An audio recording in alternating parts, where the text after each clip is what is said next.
conjunto de geradores, tá certo? Do seu grupo. É o conceito que a gente associa. E mais, né? Se você consegue escrever de maneira única, ou seja, só tem um jeito de escrever um dado elemento do grupo desse jeito, não tem dois jeitos, só tem um, então o grupo é um grupo livre, né?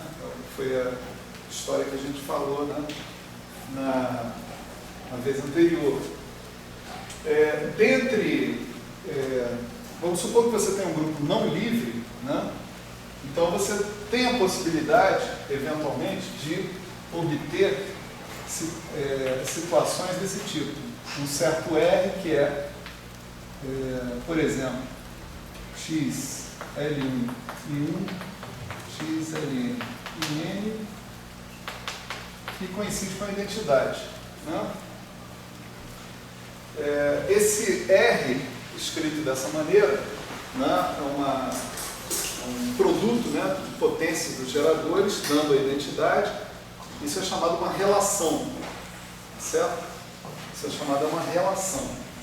E a gente usou o teorema fundamental, né, do homomorfismo, para mostrar que se você pegar e considerar o conjunto de todas as palavras, né, construídas com essas letras, né, palavras vão ser elementos do grupo, né, e esses caras são chamados de letras também, né.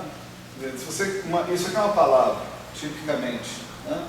Se você considerar o conjunto de todas as palavras possíveis construídas com essas letras, então aí você chamando esse conjunto de f de x, que a gente viu é que esse f de x dividido pelo conjunto de todas as relações, né, era isomorfo ao grupo G. Tá certo? Quer dizer, se você não falar num grupo G, era o que o Diego estava me chamando a atenção, agora antes da aula, né? Na verdade, o Diego estava me chamando a atenção para outra coisa, mas essa eu não entendi. Depois a gente conversa, né, Diego? O Diego estava me chamando a atenção que f de x é um grupo livre. Ele é um grupo livre se você não fizer a relação dele com G, tá certo? Quer dizer, se você não disser, com um dado grupo G, né? Você está falando, você pega um conjunto de geradores abstrato e você monta todas as palavras a partir dele. O que você vai obter é um grupo livre, de fato. Agora, quando você estabelece um mapeamento em que cada elemento do G está associado com uma palavra, né, pode ser que alguns elementos do G estejam associados a várias palavras. Nesse caso, você não tem um grupo livre, né?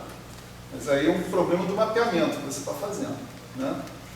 Dado esse mapeamento, se você fizer o espaço quociente do φ de x, né, o mapeamento, vamos chamar de φ, de f de x em G, né? O conjunto de todas as relações é o núcleo desse mapeamento, né? Quer dizer, o conjunto das palavras que estão associadas com o elemento identidade que está lá dentro do grupo, né? Então, a moral dessa história toda aqui era a seguinte, que você pode se referir a um dado grupo utilizando os geradores, né, e as relações entre esses geradores. Se souber os geradores e as relações dos geradores, você constrói o grupo inteiro. De que maneira? Você constrói todas as palavras e depois você faz o espaço quociente das palavras pela relação de equivalência, né, que diz assim, palavras que diferem por relações são idênticas, né? Tá certo? Então, o seu grupo G, nesse caso, né, ele pode ser indicado, né, dessa maneira, né? Você tem x, x1, tarará, xr, tarará, e as relações R1, R2, assim por diante, que você tiver. Isso foi o que nós chamamos de uma apresentação, né?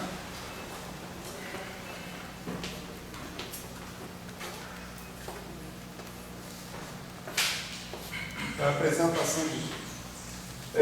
Por que isso é interessante? Porque o cálculo que a gente vai fazer dos grupos de homotopia, né, vai nos fornecer apresentações, vai nos fornecer geradores e relações entre esses geradores.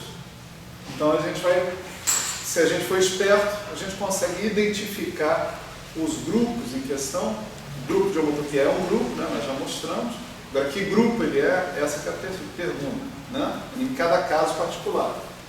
Então, uma das tarefas é identificar esse grupo a partir dos geradores e das relações dele, ou seja, a partir das apresentações desse grupo.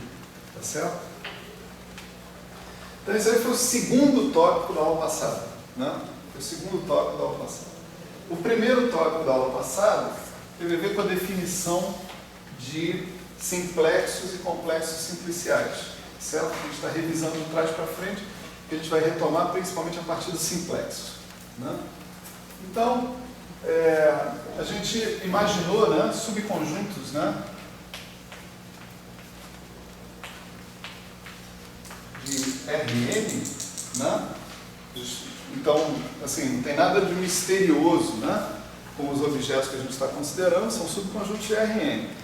A gente tem 0 simplexos, né? A gente denota assim, x0, que são pontos, né? Por simplesmente. Certo? Isso aí é um ponto de Rn, é o que eu estou chamando de 0 simplexo, né? Um simplexo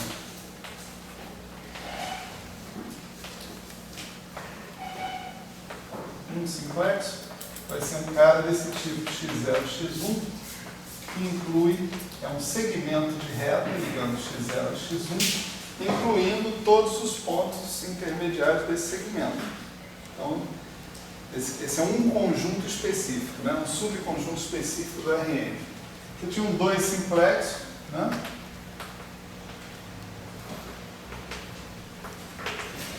Você pode chamar de x0, x1, x2, que era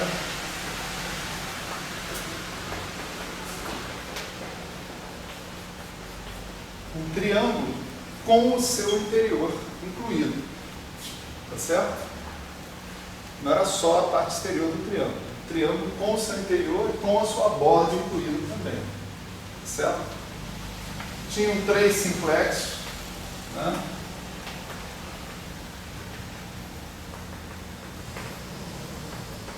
x0, x1, x2, x3, né? Que a gente não provou, né? Mas poderia ser associado a um tetraedro com o seu interior, tá certo? Então esse é um objeto zero dimensional, esse aqui é um objeto unidimensional, bidimensional, tridimensional, né? Aqui não sei como é que eu denoto isso, né? Mas vamos dizer, tem o interior do tetraedro associado ali, né? Incluído nessa história. Então, é claro que a gente pode continuar essa brincadeira aí, né, para frente, né? Com 4 simplexos, 5 simplexos, etc. e tal. A gente tem uma definição, né, para esses objetos que a gente deu aqui na aula passada, não vou repetir, o que importa aqui é o que fica, né, geometricamente na cabeça da gente. Quer dizer, a gente não tem uma visualização, né, para objetos desse tipo, para 4 simplexos em diante, né? Bom, às vezes a gente também não sabe visualizar R4, né? Então está tudo certo, né, nesse sentido. A jogada toda com os simplexos é que a gente pode definir estruturas que são chamadas de complexos simpliciais, né? Complexos simpliciais.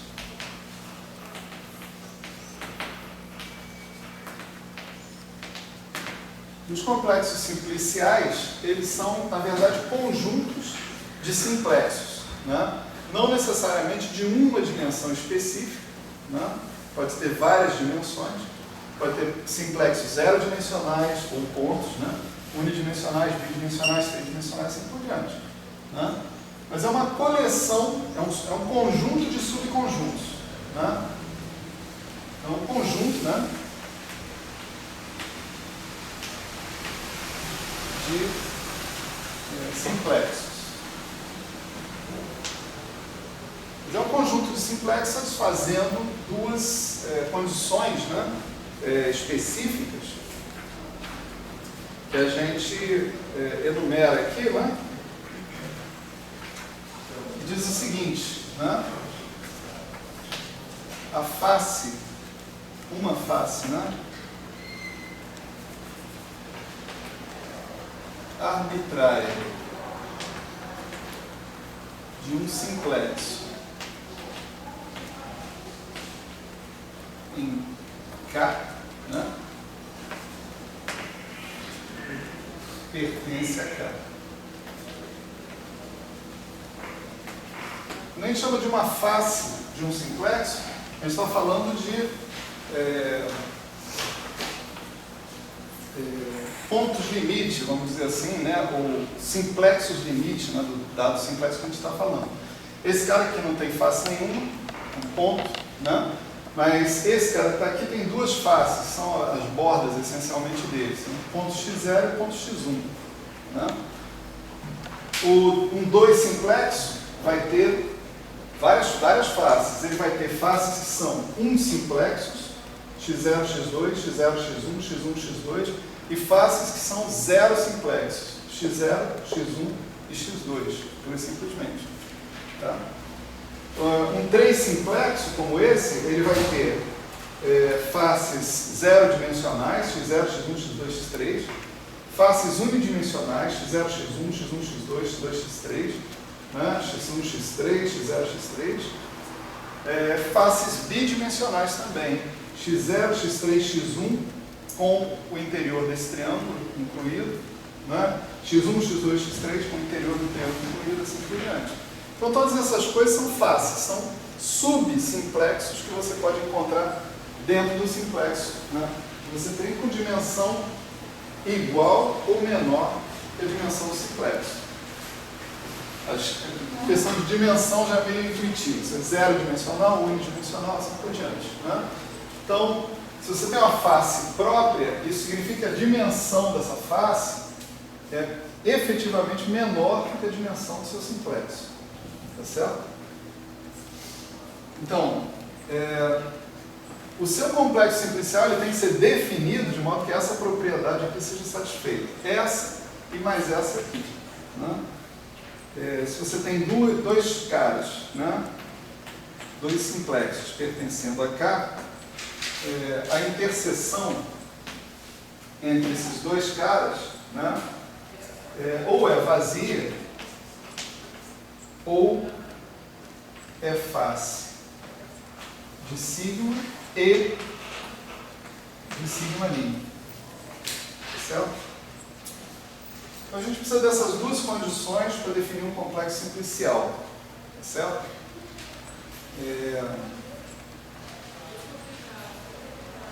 É claro que, tipo assim, atrás, né, dessas condições tem sempre uma malandragem, sempre uma vontade de que alguma coisa aconteça. Né? Então você não está interessado, né, em produzir coisas que depois você vai se arrepender de tê-las definido. Né? O conceito a seguir talvez seja central para isso. Né?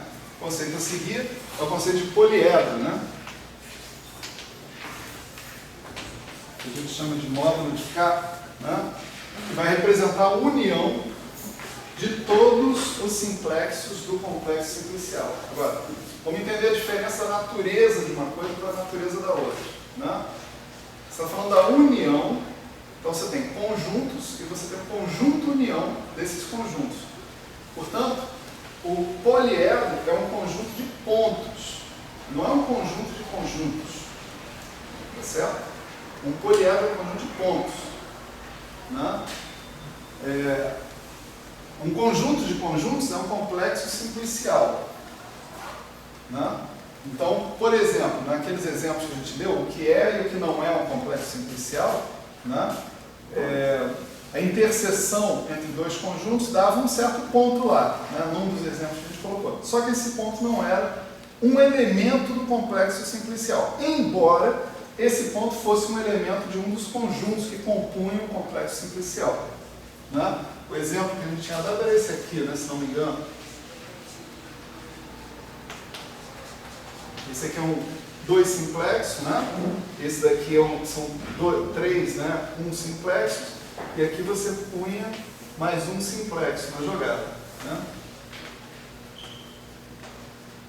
O nosso complexo simplicial era todos esses 1 simplexos, né? Mais esse 2 simplexos, mais esse 1 simplexo, mais esses 0 simplexos todos que estão aqui. Só que nesse caso, por exemplo, a interseção era esse ponto que está aqui, que você não está considerando dentro do seu complexo simplicial. Tá? Você está considerando esse ponto como um ponto pertencente a 2 dos seus simplexos. Mas você não está enunciando ele como um subconjunto que faz parte da definição do seu complexo simplicial. Então isso aqui não é um complexo simplicial. Se esse ponto aqui, se a gente fechasse isso aqui, poderia ser. Né? Se a gente não fecha, não é. Tá? Então, quando a gente fala de um poliedro, a gente está falando agora da união de todos os pontos. Tá certo? Então, no caso do poliedro, o conjunto em questão são todos esses pontos aqui, né?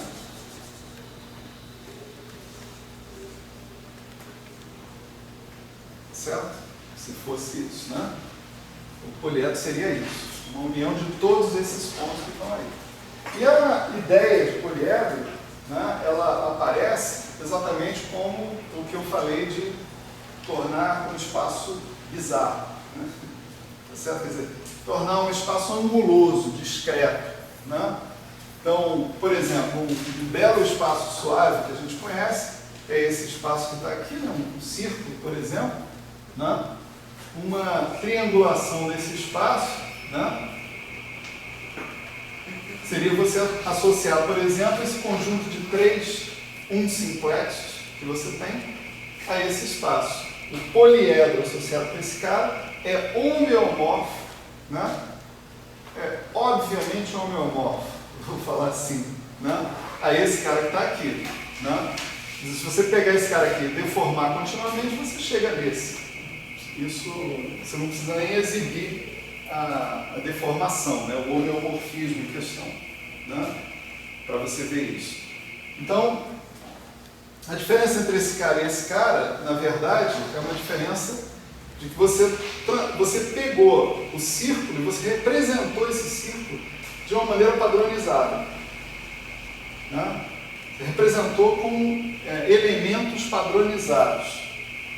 Representar um espaço com elementos padronizados é usualmente uma ferramenta bastante útil para a gente analisar propriedades topológicas desse espaço. Né? O que a gente tem que garantir é que exista essa correspondência entre um poliedro e o espaço que você está triangulando, né? Na verdade, que é literalmente triangular. Né? Certo? Então, por que nós estamos falando disso? Nós estamos falando disso porque a gente vai querer usar essa ferramenta da triangulação. A gente vai falar de espaços que são trianguláveis, tá certo? Para definir uma maneira sistemática de calcular o grupo fundamental, certo? Definir uma maneira sistemática de calcular o grupo fundamental. Então esse é o nosso assunto agora em diante.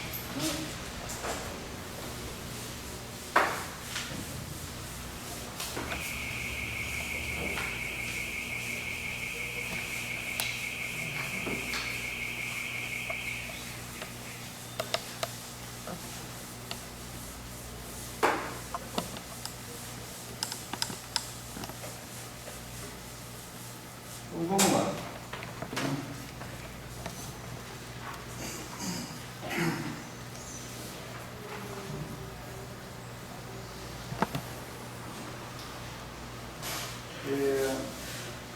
Então, a ideia que a gente vai perseguir, né, é a ideia de fazer em complexos simpliciais, ou em poliedros, né, o que a gente faria, né, num espaço topológico genérico. Né? Quer dizer, para calcular o grupo fundamental, essencialmente, o que a gente tem que fazer? A gente tem que analisar os laços que a gente pode desenhar nesses espaços, não é isso? E verificar se são todos eles deformáveis continuamente uns nos outros. Se forem, aí o grupo fundamental é só a identidade, só tem uma classe de equivalência de laço. Se não forem, aí você tem vários elementos, né, do seu espaço quociente e você tem a possibilidade de ter um grupo fundamental não trivial. A não trivialidade do seu grupo fundamental, então, está traindo o fato de que seu espaço tem buracos. Tá certo? Se você tiver um grupo fundamental que é não trivial, isso significa que há laços que não podem ser continuamente deformados uns nos outros. Há obstruções para que isso aconteça. Está claro isso, né? Então, o que a gente quer é reproduzir essas operações, só que de maneira sistemática, usando poliedros. Tá? Então, para isso, a gente vai introduzir algumas noções aqui, né? E a primeira delas é essa daqui, ó, caminho de bordas. Isso foi como eu traduzi, tá? Se estiver mal traduzido, a culpa é minha. O termo em inglês é edge path, tá certo? Caminho de limite. Edge. Limite para você? Para você é limite? Para mim é borda. Tá bom. Tanto faz. Acho que tu está traduzindo tão mal quanto eu. Beleza. Mas eu fico com a minha, tá bom? Então vamos fazer um caminho de bordas, né? Vai ser o equivalente bizarro de um caminho, né? Tá certo? Quer dizer, você vai imaginar uma sequência de zero simplexos, tá certo? x0, x1, xk, zero simplexos dentro do seu poliedro, né? Tal que cada par consecutivo, x0, x1, x1, x2, x2, x3, x3, x4, assim por diante, seja um simplexo.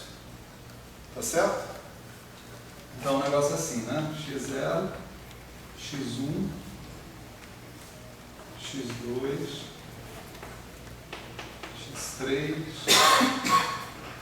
x4, e por diante. Esse é um caminho de bordas. É a versão bizarra de um caminho, né? Legal. Há a possibilidade que dois desses caras coincidam, tá certo? Isso não tá excluído, né? Se você botar um caminho de bordas, um ponto repetido ali no meio, né? Então tá. Agora, se você fizer x0 igual a xk... Não entendi. Como é que você vai ter os pontos, eles fazem, pelo que eu entendi ali do desenho que você fez. Você começa nesse x0, vai dar até x1. Começa esse x1, vai em x2. Isso vale mais para um comentário genérico, tipo assim, imagina que você fale de xi, xj, xk, xl. Não está excluída a possibilidade que xj seja igual a xk. Se isso for o caso, então você simplesmente transforma esse cara aqui em xj e fim de papo. Tá certo? Seu caminho de bordas tem um simplexo a menos. Tá certo? Quer dizer, o fato de eu deixar em aberto a possibilidade de dois caras serem a mesma coisa implica nessa operação de redução aí, né? Se for necessário. Tá? Bom, isso é um caminho de bordas e é claro que é fácil a gente denotar um laço de bordas, né? Daí para frente. Então, um laço de bordas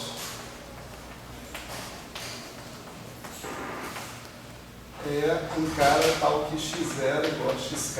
Né? O primeiro ponto é igual ao seu último ponto lá da história. Né?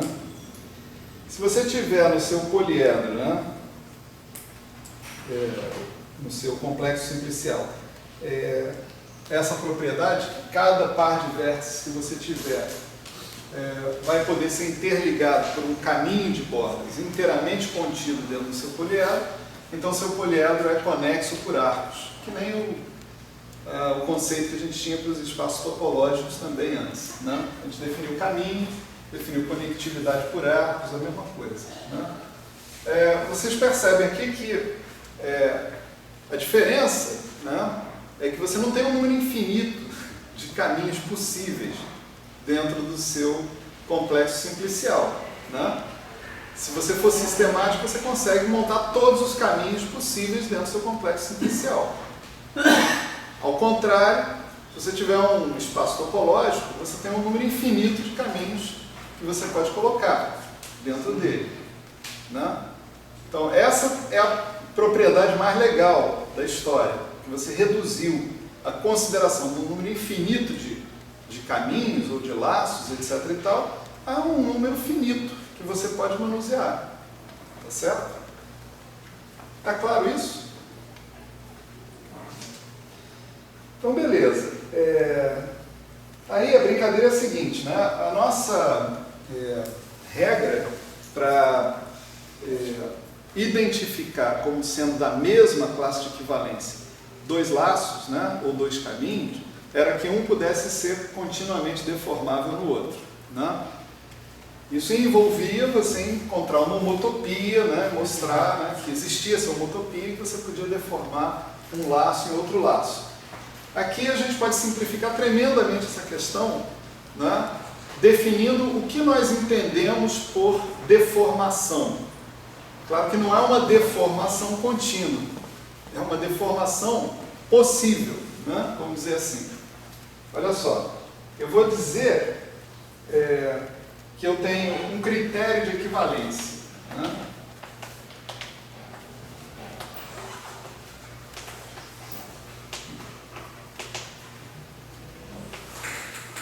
Critério de equivalência de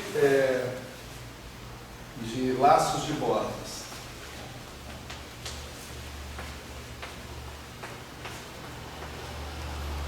O critério de equivalência vai ser o seguinte: se eles são equivalentes, né,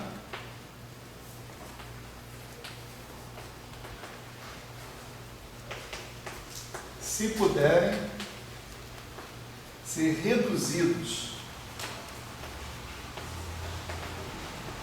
um ao outro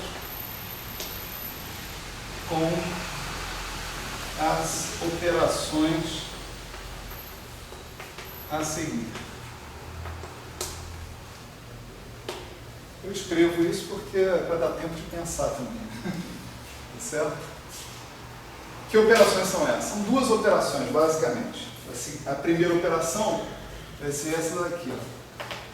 Se xi, xj, xk, tá certo? São vértices de um 2 simplexo. Tá certo? Esse caminho de bordas, xi, xj, xk, tá certo? Xi vai para xj, vai para xk, né? Ele pode ser reduzido, substituído por xi, xk. E vice-versa. Você pode também pegar xi, xk e substituir por xi, xj, xk. O que é isso? Né? Isso é o seguinte. Você tem aqui o xi, tem aqui o xj, tem aqui o xk. Certo? O que a gente está exigindo para que essa operação possa ser feita é que xi, xj e xk sejam vértices de um 2 simplexo, né? Se eles forem, né, vértices de um 2 simplexo, né, em linha cheia está o caminho de bordas, tá certo? Em linha pontilhada está o complemento aqui do 2 simplexo, né? Então, o 2 simplexo em questão é esse cara aqui que inclui o interior, né? Bom, o que eu estou dizendo é o seguinte: a minha regra é, se o xi, xj, xk são vértices de um 2 simplexo, então eu posso trocar xi, xj, xk por xi, xk direto. Ou seja, eu posso pegar esse caminho que está aqui e deformar, não continuamente, porque não é isso que eu estou fazendo, não estou fazendo uma deformação contínua. Eu estou deformando esse caminho que está aqui nesse aqui direto. Não, lá. Hein? Não, lá. Não, xi, xk. Não, sim. Não, peraí. O caminho é xi, xj, xk. Tá. Agora, o que eu estou dizendo aqui, esses três pontos, em particular, são vértices de um 2 simplexo. Tá certo? Isso é outra coisa. Então, se eles são vértices de um 2 simplexo, significa que essa região aqui está cheia. Tá certo? Não tem buraco ali. Se não tem buraco ali, eu posso achatar essa região aqui. Né? Eu posso pensar numa deformação contínua. Está roubando? É de um maior, né? Falta de respeito com o professor. Essa região está dentro de um maior, não está? Está dentro de um poliedro. Isso. É. Sim, acho que a questão é porque isso aí não é um laço. É um pedaço dele, né?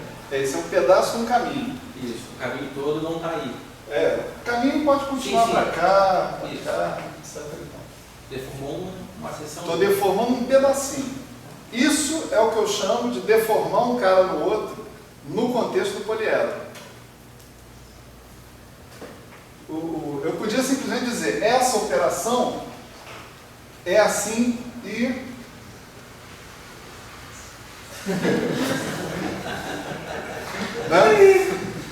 Não estou falando isso. Estou tentando ser intuitivo aqui, né? A noção aqui mais intuitiva é a seguinte: aqui está cheio, né? O espaço aqui está cheio. Não há obstrução, não haveria uma obstrução se eu estivesse falando lá do espaço topológico, que é homeomorfo a esse poliedro. Lá no espaço topológico não haveria obstrução nenhuma eu pegar esse caminho aqui e deformar para esse. Que eu teria um trecho do espaço topológico que estava cheio. Não tem obstrução, não tem um buraco ali impedindo que eu faça isso. Se não tem um buraco impedindo que eu faça isso, esses dois caminhos, esse e esse, podem ser considerados equivalentes. No sentido da deformação contínua. Só que isso não é uma deformação contínua.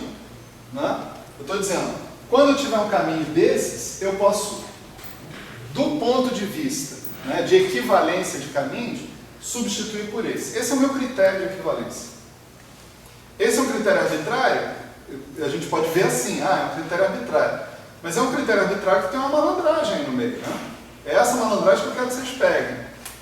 Né? Se você faz isso mais de uma vez, essa foi uma etapa que você fez. Sim. Com 3 pontos. Se você tivesse mais pontos, se fizesse isso uma vez com cada simplexo, 2 simplexos, para conseguir mais 2 simplexos, esses 2 simplexos seriam de novo um 2 simplexos. Você faria de novo para conseguir um simplexo. Então, no fundo, se você faz isso iterativamente, você está falando que os 2 pontos são ligados por uma era. Poderia ser isso. Ou se ele for o lance todo é assim, né? Imagina essa situação aí.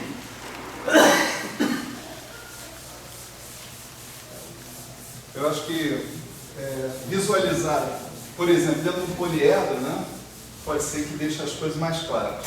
Você tem isso aqui, você tem um caminho de bordas. Seria esse aqui. Né? Aí você tem um outro caminho de bordas, começando no mesmo ponto e terminando no mesmo ponto, vamos supor. Né? Seria assim.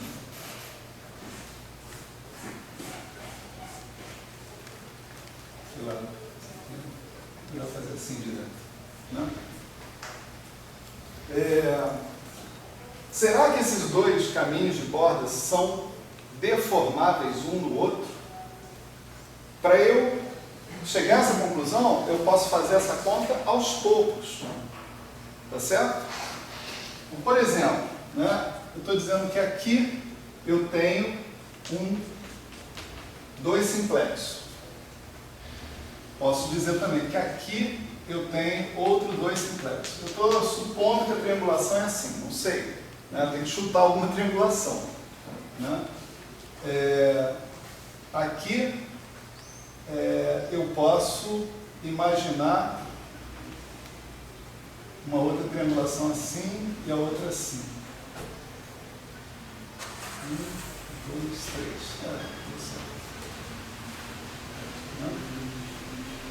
Assim, assim, assim,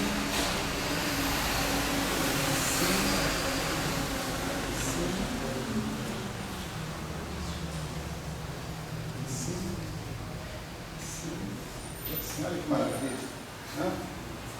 Então, os caminhos em questão são esses dois aqui. A primeira vez na minha vida que eu vou usar um giz colorido, né, para dar aula. Então, um caminho é esse.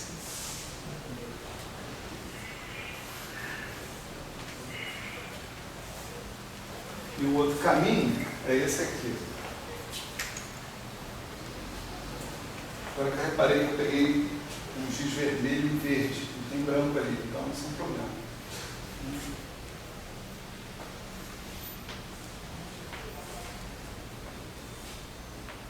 Não queria fazer nenhuma homenagem ao Fluminense hoje, o Fluminense está me devendo. Então, olha, tem o caminho de cima e tem o caminho de baixo. Né? Eu vou supor o seguinte, eu vou supor que esse cara aqui é um 2 simplexo, esse cara é um 2 simplexo,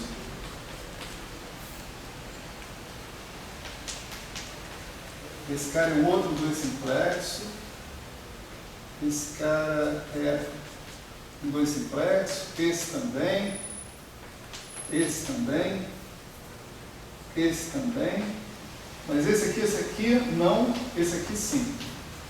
Tá? Esse aqui não é um 2 simplexo, nem esse. São só 1 simplexos aqui. Tá? Então o que você tem aqui implicitamente? Você tem um buraco aqui nessa história. Né? Então, eu posso pegar esse caminho que está aqui em cima, né? E usar essa regra que eu estou falando aí para deformar nesse caminho que está aqui. Pelo menos esse trecho. Né?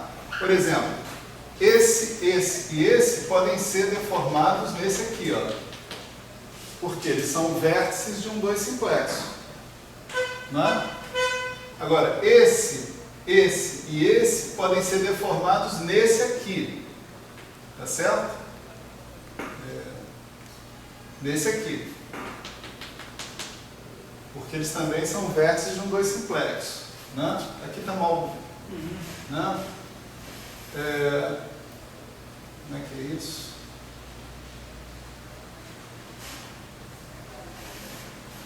Como é que é? Isso, isso e isso. Né? Então, essa região intermediária que pode ser eliminada. Esse cara aqui pode subir. Né? Tá certo? Aí depois, essa região que está aqui pode ser eliminada. Né? Quer dizer, esse trecho todo, até aqui, ó, esses 2 trechos aqui, você pode levar a parte de cima na parte de baixo, sem problema nenhum, usando essa regra. Por quê? Porque não tem obstrução nenhuma aqui dentro do meu poliedro. Né? No entanto, aqui não. Por exemplo, esse cara e esse cara são 3 vértices, tudo bem? Só que não são vértices de um 2 simplexo. Não tem um 2 simplexo, ou seja, a região entre eles não está cheia, não está preenchida. Então essa regra não se aplica a esse cara. Eu não posso substituir esse ponto, esse caminho aqui, ó, isso e isso, por isso aqui. Não posso fazer isso. Se eu fizer isso, eu estou passando por cima de um buraco. Essa é uma coisa proibida. Melhorou aí? Certo? Mas eu posso fazer ligando pelo 1 simplexo, chegando num ponto só? Sim, eu vou dar mais uma regra aqui, que permite uma deformação adicional. Tem uma deformação a mais. Né? Então eu posso fazer, que também é óbvio. Né? Mas o importante é o seguinte, quer dizer, o importante aqui é o ver se um caminho pode ser deformado no outro. Tá certo? Ops, só um minutinho, gente. Não precisa dar pausa não. Sério, dá volta. Não, vamos ali fora. Vou falar rapidinho. E aí, seu filho? Meu filho tá filmando lá.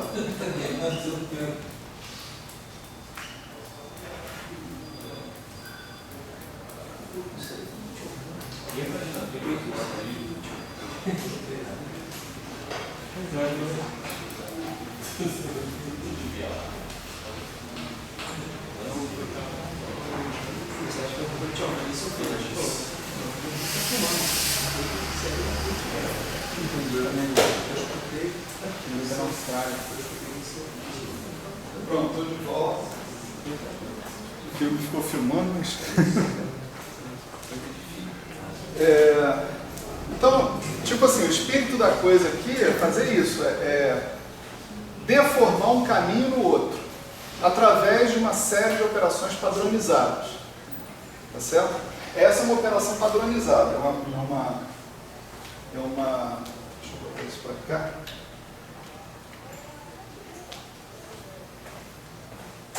É uma circunstância em que eu posso fazer a deformação de um caminho no outro. A outra circunstância é a seguinte: se você tiver xi igual a xk, se você tiver essa situação, ó, xi, xj, xi, tá certo? Esse caminho que está aí, né, isso é um loop, né, em xi, sempre pode ser deformado num ponto. Então você sempre pode pegar, se xi é igual a xk, então xi, xj, xi vai simplesmente para xi. Tá certo? Completar a luta. Né? Malandragem. Se você tiver tem loops, né, que são absolutamente triviais, né? Mesmo no espaço topológico original, né? Se você pegar um caminho alfa, sair de x0 para x1, né? E depois você multiplica esse caminho alfa por alfa menos 1, né? Então você sai de x0 para x1 e volta de x1 para x0. Né? Esse loop sempre pode ser deformado continuamente num ponto. Porque se ele não puder, é sinal de que o caminho não é um caminho. Né? O caminho, para ser caminho, precisa ser contínuo, precisa ser uma aplicação contínua. Tá certo? Então essa é a segunda regra que a gente tem. Se eu tiver um loop que seja ida e volta ao longo de um caminho de bordas, né? Esse loop sempre vai poder ser deformado num ponto. Tá certo? Maravilha. Bom, então vamos dizer assim, esse critério de equivalência faz com que a gente pegue. Se a gente pegar um poliedro, a gente pode desenhar todos os caminhos de bordas num poliedro. É claro que isso pode dar trabalho, pode ser um saco, pode ser problemático de fazer, mas é uma tarefa factível, não é uma tarefa desumana, né? É uma tarefa que você pode fazer. Cuidado que eu não pensei em todos os poliedros possíveis, de repente. Né? Mas vamos dizer assim, você pode enumerar todos os caminhos de borda, pelo menos. Né? Você pode fazer isso. Então, com esse critério de equivalência, né, de laços de borda, de caminhos de borda, você pode agora separar os seus caminhos de borda sistematicamente em classes de equivalência. Tá certo? Os caras tais que, aplicando as duas operações que a gente tem ali, você puder deformar um no outro, estão dentro da mesma classe de equivalência. Os caras que você não puder estão fora, estão em outra classe de equivalência. Está claro que isso daí é o análogo do grupo de homotopia para essa situação? O grupo de homotopia é exatamente isso. Né? a classe de equivalência é a classe de equivalência dos caminhos, dos loops, né, dos laços, que são continuamente deformáveis uns nos outros. Né? Aqui são a classe de equivalência dos caminhos de bordas, dos laços de bordas, que são deformáveis uns nos outros, segundo esses critérios aí. Tá certo? Então esse é o chamado grupo de bordas, né, na verdade. Né? A gente vai denotar, né, uma classe de equivalência de um certo laço de borda, né? Por isso aqui, né? x0, x1, xk-1, x0. Tá certo? Então esse é um laço de borda que sai de x0 e volta para x0. Tá certo? Esse é o laço de borda e esse entre colchetes é o conjunto de todos os laços de bordas que podem ser deformados naquele usando essas duas operações que estão aqui. Tá certo? Você tem uma definição de produto, né, que você pode colocar, que é x0, x1, xk-1, x0, vezes x0, x1', xk-1',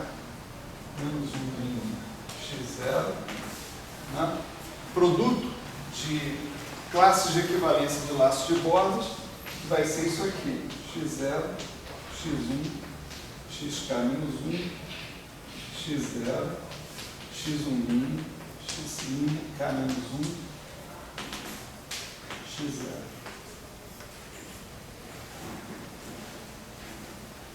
Isso é um loop onde você percorre o primeiro loop, depois percorre o segundo, essencialmente isso. Né? Aí tem várias questões, né, que eu não vou abordar aqui formalmente, que é, primeiro, mostrar que essa definição é independente do representativo, né? Mostrar que com essa definição você tem um grupo efetivamente, né? Quer dizer, isso já não é tão difícil, você pode associar a identidade, né, à classe de equivalência do ponto x0, que é o equivalente ao loop constante, ao laço constante. Né? A inversa você pode associar para esse cara que está aqui, né? x0, x1, xk-1, x0 a menos 1, é esse cara que está aqui, x0, xk-1, x1, x0. Né? Isso aí é bastante fácil você ver. Né? Por exemplo, você pega esse aqui, ó, x0, x1, x2, né? E faz o produto. Né? Você tem x0, x1, x2, você vai ter x0, x2, x1, x0. Né? Então, isso daqui é o caminho produto, né? Vamos dizer assim, né? Você teve, né? x0 anda para x1, x2, x0, depois volta pelo mesmo caminho, né? Então, olha só aqui, ó, você tem x2, x0, x2, né? x2, x0, x2 é um cara que você pode substituir por x2, não é? Isso é um loop em x2. Então, esse cara que está aqui, né, está na mesma classe de equivalência de x0, x1, x2, x1, x0. Né? Estou usando a regra 2 ali. Né? Tá certo? Depois eu tenho x1, x2, x1. Esse é outro loop, ida e volta, com base em x1. Posso substituir com a regra 2 de novo por x1. Né? Então isso é x0, x1, x0. x0, x1, x0 é um loop baseado em x0. Né? É um loop unidimensional, daquele vai e volta, né? Baseado em x0. Então eu posso substituir por x0. Portanto, quando eu faço o produto desse cara por esse cara, né? Pela inversa desse cara, o que eu obtenho é a classe de equivalência do constante, que é a identidade. Tá certo? Então essa aí é a inversa, né? Tá certo? Então eu tenho um produto que eu não provei para vocês, mas pode se provar que é bem definido, tá certo? Isso é muito importante porque a gente está falando de classe de equivalência, então você não pode depender de representativo, tá certo? Você tem que mostrar que a sua definição de produto funciona com qualquer representativo que você queira, né? Então, a gente não provou isso, mas supondo que isso seja verdade, a regra que define o produto é uma regra bem definida. Ele me leva de duas classes de equivalência numa outra classe de equivalência. Essa daqui é, obviamente, a identidade, né? Se você adicionar x0 na ponta de qualquer coisa, isso você pode colapsar esse x0 da ponta, acabou, né? Aquele é a inversa, né? A associatividade também é bem definida, porque é simplesmente ajusta a posição de um cara com o outro, tá certo? Não importa a ordem, vai dar sempre a mesma justa posição. Então isso aí é um grupo, e é o que você chama de grupo de bordas, né? Chama-se de E de K x0. É de grupo de bordas, certo?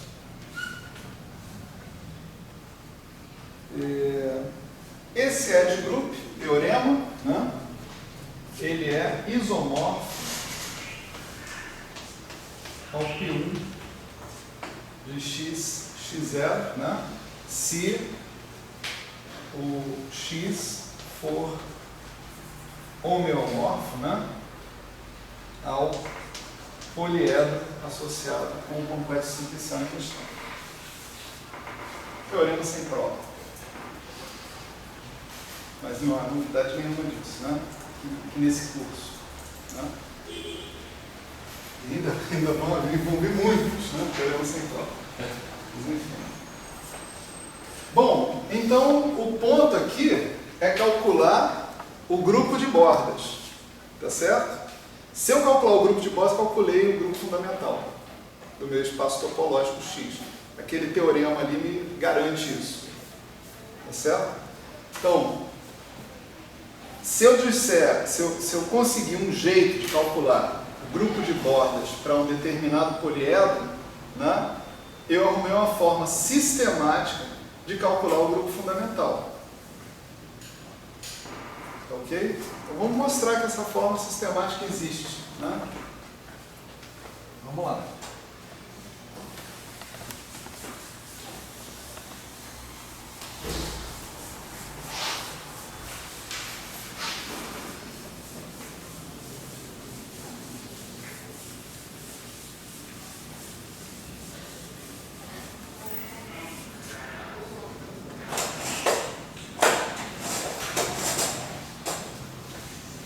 Maravilha. Então, a técnica, né, vamos dizer assim, o truque, né, para a gente fazer essa conta, a conta do E, né, como eu disse para vocês, a gente dá para suspeitar que tem um jeito algoritmizável, né, de fazer isso, né, porque o número de caminhos que eu tenho não é infinito, né, é um número finito de caminhos. Desde que eu tenha um complexo simplicial com um número finito de vértices, né? Tá certo? Pode ser grande, etc. E tal. Aí você bota o computador para trabalhar um pouquinho, né? Mas, vamos dizer, os nossos exemplos não vão precisar muito longe disso, vão precisar de computador, né? Então, para a gente algoritmizar essa história, a gente vai supor o seguinte. Eu vou supor que eu tenho um subcomplexo simplicial do K. Eu vou chamar ele de L, tá certo? Então isso aqui é um subcomplexo simplicial de K. Eu tenho um K, um complexo simplicial, e eu tenho um subcomplexo, ou seja, eu tenho um subconjunto de subconjuntos, tá? Um subconjunto de complexos simpliciais, que ele mesmo forma um complexo simplicial. Tá certo? Esse L é um subcomplexo simplicial de K, mas ainda tem mais um detalhe aqui. Ele é unidimensional. A dimensão do complexo simplicial é a dimensão do complexo simplicial mais dimensional que você tiver lá dentro. Então, o máximo que você vai poder ter dentro do L são 1 simplexos. Tá certo? Essa é uma condição. Isso não parece uma condição tão difícil assim, né, de ser satisfeito. Você vê que para você montar um R simplexo, você precisa de 0 simplexos, de 1 simplexo, de 2 simplexos, de 3 simplexos, assim por diante, até você chegar no R. Né?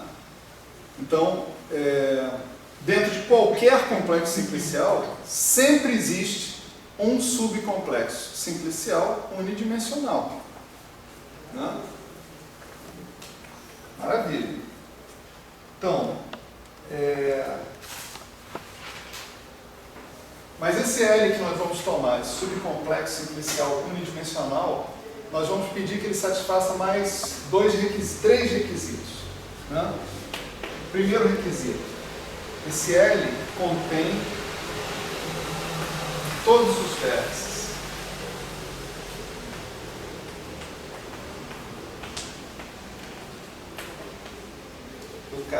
Do complexo original. Todos eles. Segundo, né, o poliedro, né, associado com L, né, ele é conexo por arcos. Tá certo? Então, todo e qualquer par de 0 simplexos que você tiver dentro do L pode ser conectado por uma linha contida dentro do L. Tá certo?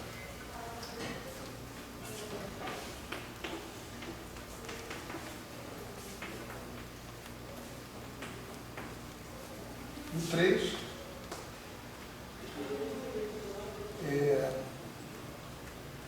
todo, novamente ênfase para todo, né? Laço de bordas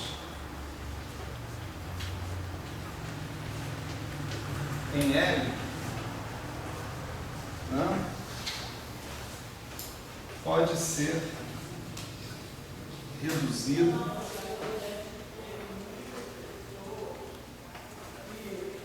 a um ponto. Tá certo?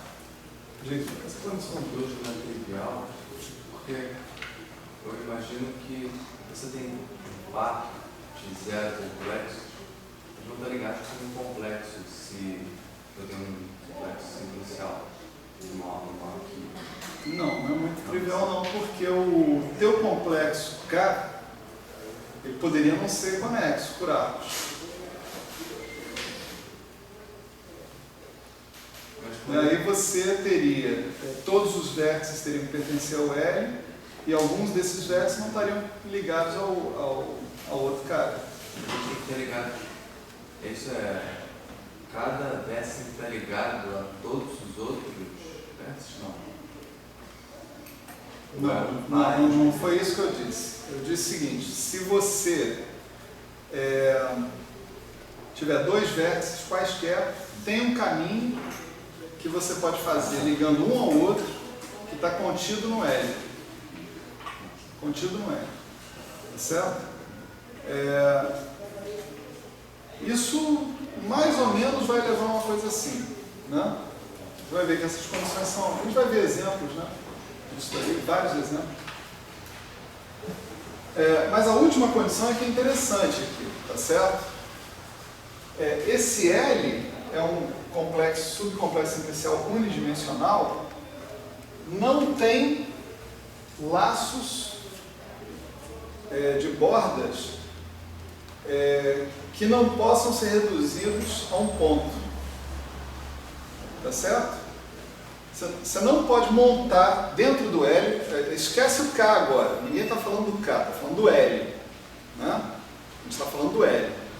Então, dentro do L, né, você tem que tomar cuidado para não incluir simplexos tais que você possa fechar um laço unidimensional que não vai poder ser reduzido a um laço, a um simplexo. Você não vai poder fechar um cara assim, dentro do L. Não pode.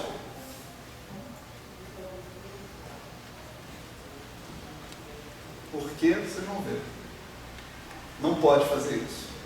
O L é unidimensional, então isso daqui não tem interior, tá certo? Não tem interior. Isso aqui, se existir dentro do L, não pode ser contraído a um ponto usando as regras que a gente fez. Tá certo? Não pode. Claro que isso aí poderia ser reduzido a um ponto usando as regras do K, mas não as do L. Tá? Então, isso é uma maneira como eu escolho esse meu complexo L. Tá certo? Isso é um critério para escolher o meu complexo L. Escolhê-lo de tal forma, né? Quer dizer, eu vou considerar... Pode ter laço no L. Eu posso ter laço no L. Eu posso ter um laço assim, ó. Eu posso ter um laço assim, ó. X0, X1, X0. Isso é um laço. Né? Mas eu não vou poder ter um laço assim. X0, X1, X2, X0. Um cara assim eu não vou poder não. Esse cara aqui, né, por exemplo, esse aqui é X0, aqui é X1, aqui é X2, eu não posso reduzir esse cara a um ponto. Pensando no L, especificamente. Tá certo? O L é parte de um complexo simplicial, que é o K. Esquece o K. Eu já escolhi o L, agora eu olho só para o L, que é um complexo simplicial unidimensional. Eu tenho que pensar, dentro desse complexo simplicial unidimensional, tem algum laço que não possa ser reduzido a um ponto? Não pode ter. Então você vê que a estrutura do L é uma coisa assim, né?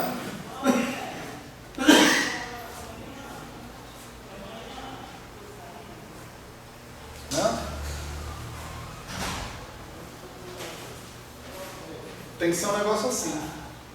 Ele é unidimensional, né? E você não pode fechar loops, tá certo? Você não pode ter um cara assim, por exemplo, dentro do L. Não dá para ter um cara assim. Se tiver um cara assim, você pode montar um loop assim, ó. Aqui, aqui, aqui, aqui e aqui. Pronto. Isso é um loop. Que não pode ser deformado a um ponto. Então, esse cara aqui não vai poder existir. Então, o L tem um formato de árvore, tá certo? É como se fosse uma árvore, como se fosse um monte de galhos evoluindo assim. Por isso ele é chamado de árvore maximal.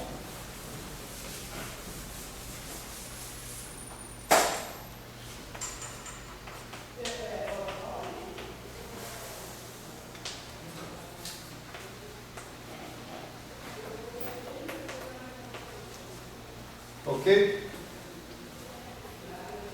Então, uma característica muito importante dessa árvore maximal é exatamente essa característica 3. Não tem nenhum laço pertencente ao L que não possa ser reduzido a um ponto. Tá certo? E agora, a gente tem um complexo simplicial K, né? A gente escolheu um subcomplexo L, uma árvore maximal, ok? E agora a gente vai analisar o que a gente faz com essa história, para calcular o grupo de bordas, tá certo? Então vai ser o seguinte, se eu for calcular o meu E, né, de KX0, todos os laços de L estão em 1, igual a x0. Todos os laços baseados em x0, naturalmente, né? No ponto x0. Aqui nós estamos considerando nosso grupo de homotopia dependente do ponto, né? Está valendo aquele teorema. Eu estou calculando num ponto, mas eu posso calcular em outro, e o grupo que eu vou obter calculando no outro vai ser homeomorfo, né? Vai ser isomorfo a esse grupo. Então, se a condição 3 é satisfeita, nenhum laço envolvendo, né? Os laços de bordas são caminhos fechados unidimensionais. Então eu posso ter caminhos fechados unidimensionais pertencentes a L, né? Só que todos esses podem ser deformados a um ponto, com aqueles dois critérios. Portanto, eles não contribuem, né, para o grupo de bordas. Todos eles já são a classe de equivalência da identidade. Né? Maravilha.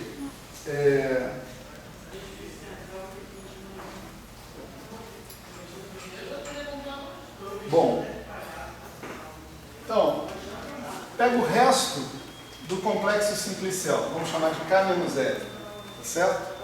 Pega o que está sobrando. Então, nesse K menos L, você pega um simplexo, né? Você chama aqui de xi, xj, tá certo? Pega um simplexo que esteja lá. Você pode agora associar, né, um laço em x0 com pontos que moram em L ao longo de todo o laço, com exceção desse simplexo aí. Bom, olha só. L contém todos os vértices de K. Né? L é conexo por arcos. Então, eu posso sair de x0 e chegar em xi por um caminho contido em L. Não é? Esse é o requisito que eu pedi aqui para definir o L. Ele é conexo por arcos. E ele contém todos os vértices. Então, eu posso sair de x0, que é um vértice, e chegar em xi, que é outro vértice. É outro zero simplexo. E eu posso fazer isso com um caminho que é completamente contido em L. Xi, xj não é contido em L. Mas eu ando por esse x e xj. Aí cheguei em xj. O que eu faço agora? Eu monto um caminho que conecta xj com x0. Esse caminho é completamente contido em L. Tá certo? Então, olha só. A coisa é assim. Eu tenho x0. Aqui eu tenho xi, xj.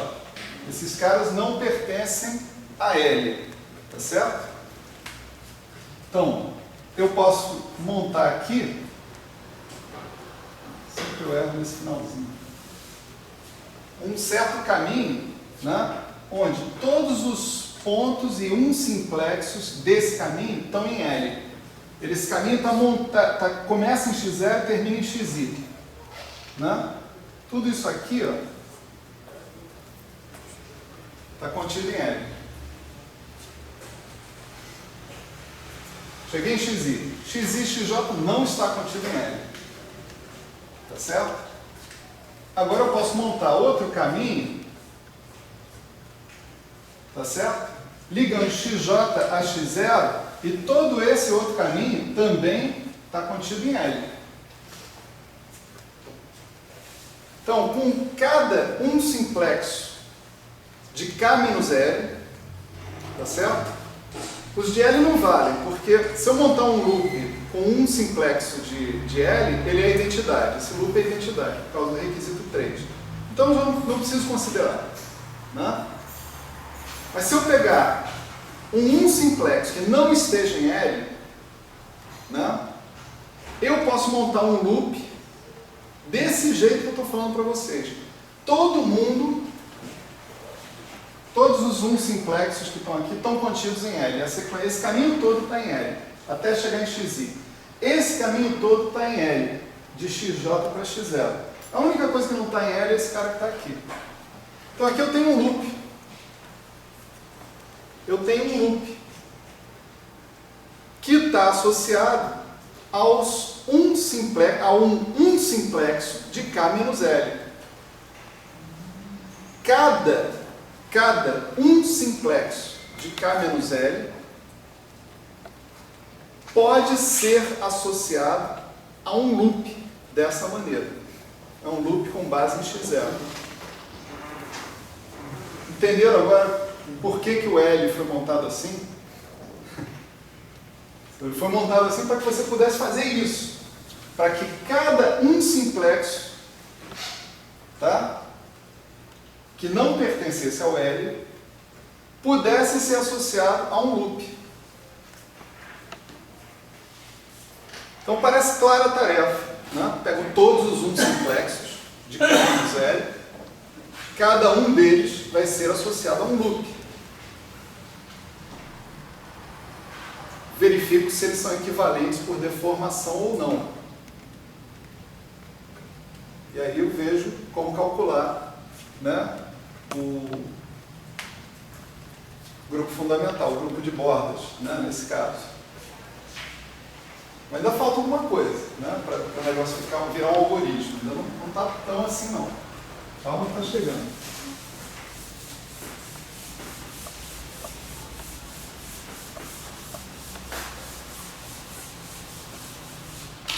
Então, vamos chamar a classe de equivalência desse laço de G e J.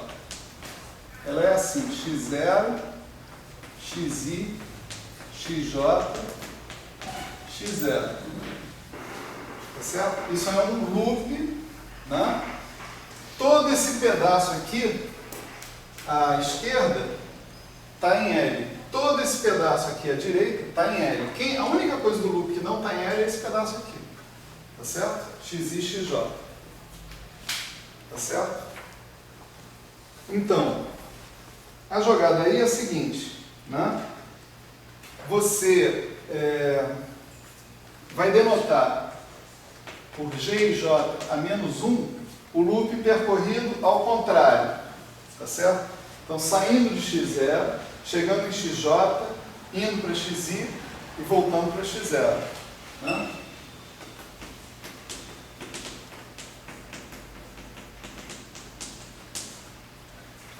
Certo? Esse vai ser o G e J menos 1. A gente vai usar uma convenção aqui. Nós vamos sempre falar de G e J com I menor que J. Tá certo? Então, se aparecer um G20, a gente vai substituir por G02 a menos 1. Tá certo?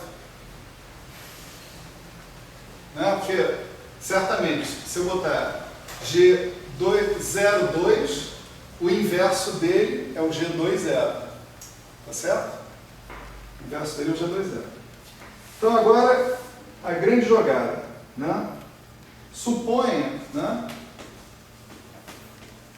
que xi, xj, xk é um 2 simplexo. Em K, né? Claro que tem que ser em K, porque L é unidimensional, isso aí não pertence a L. Então, vamos supor que você tem 3 pontos, xi, xj e xk, tais que eles formam os vértices de um 2 simplexo, ou seja, a região do triângulo que eles compreendem está incluída, está cheia, não tem buraco ali no meio. Né? Então, se isso é verdade, então você pode ver o seguinte, ó. Vamos fazer esse produto, G e J,